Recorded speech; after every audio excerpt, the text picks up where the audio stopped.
Io sono Cent'anni di solitudine di Gabriel García Márquez. Molti anni dopo, davanti al plotone di esecuzione, il colonnello Aureliano Buendía si sarebbe ricordato di quel remoto pomeriggio in cui suo padre lo aveva condotto a conoscere il ghiaccio.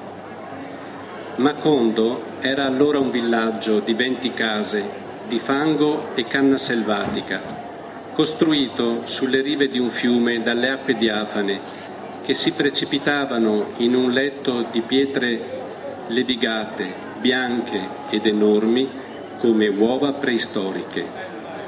Il mondo era così recente che molte cose erano prive di nome e per menzionarle dovevi indicarle con il dito.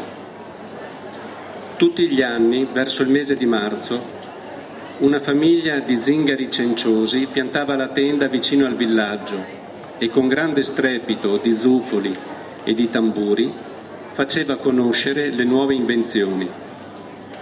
Prima portarono la calamita.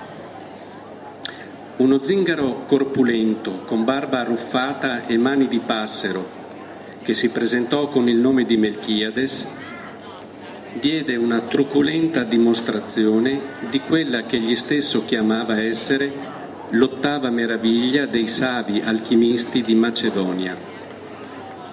Andò di casa in casa trascinando 2 lingotti metallici e tutti sbigottirono nel vedere che i paioli, le pentole, i treppiedi, le molle del focolare cadevano dal loro posto e i legni scricchiolavano per la disperazione delle viti e dei chiodi che volevano schiavarsi, e perfino gli oggetti perduti da molto tempo ricomparivano dove erano stati lungamente cercati e seguivano in turbolenta sbrancata i lingotti magici di Melchiades.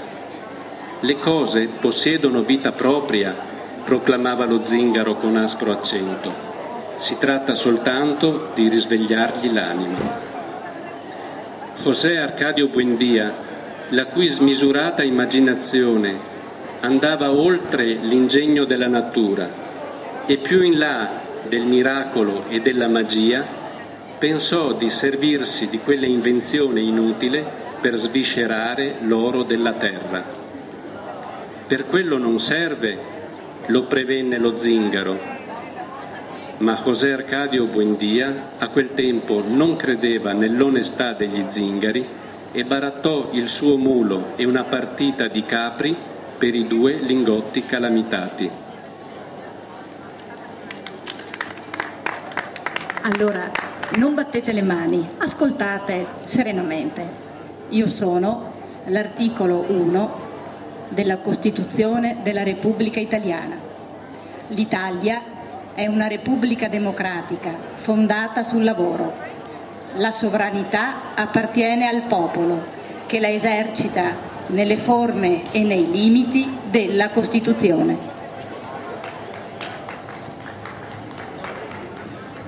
Io sono American Beauty di Alan Ball. Era una di quelle giornate in cui tra un minuto nevica e c'è elettricità nell'aria, che la puoi quasi sentire. E questa busta era lì, danzava con me, come una bambina che mi supplicasse di giocare, per 15 minuti. È stato il giorno in cui ho capito che c'era tutta un'intera vita dietro ad ogni cosa, ed una incredibile forza benevola che voleva che sapessi che non c'era nulla di cui avere paura, mai. Vederla sul video è povera cosa, lo so, ma mi aiuta a ricordare. Ho bisogno di ricordare. A volte c'è così tanta bellezza nel mondo che non riesco ad accettarla e il mio cuore sta per franare. Allora, non si batte le mani perché questo è un dono che noi facciamo a voi. Noi impariamo dei pezzi di libri per ricordarli. Io sono l'articolo numero 3 della Costituzione italiana. Tutti i cittadini hanno pari dignità sociali e sono uguali davanti alla legge, senza distinzione di sesso, di razza, di lingua, di religione, di opinioni politiche, di condizioni personali e sociali. È compito della Repubblica rimuovere gli ostacoli di ordine economico e sociali che limitano di fatti la libertà e l'uguaglianza dei cittadini. Il pieno sviluppo della persona umana e l'effettiva partecipazione di tutti i lavori dell'organizzazione politica, economica e sociale del Paese.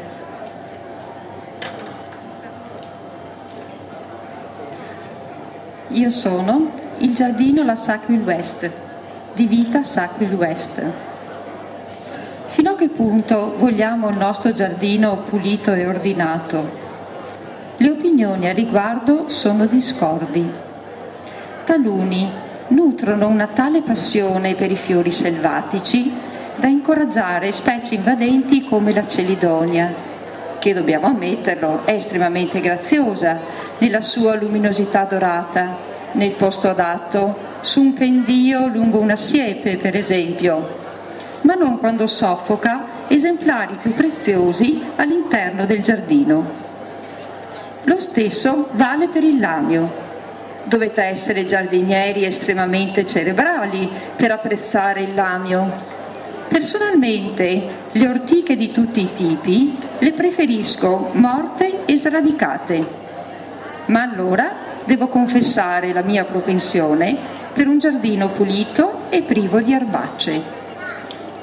Non mi piace vedere l'erba castalda che infila le sue foglie invadenti in mezzo agli iris, sua dimora favorita, quasi sapesse, grazie a qualche istinto demoniaco, quanto poi sia difficile esserne estirpata. Non mi piace il farfaro con le sue foglie grandi quanto piatti da minestra.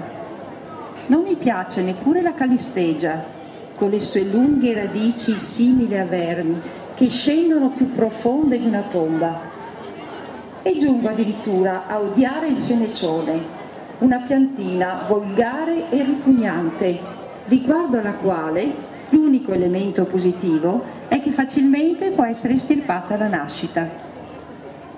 Ci sono tuttavia alcuni fiori selvatici che incoraggiano il mio giardino, le violette ad esempio, porpora o bianche, per le quali nutro una tale passione da comprendere quasi Walter Savage Landor, uomo intrattabile, il quale, dopo aver gettato il suo cuoco dalla finestra, esclamò: «Buon Dio, che ne sarà delle violette?»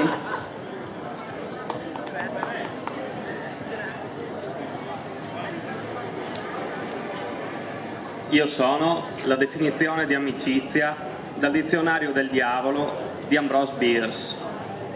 L'amicizia è una barca abbastanza grande da ospitare 2 persone con il bel tempo, ma solo una in caso di tempesta.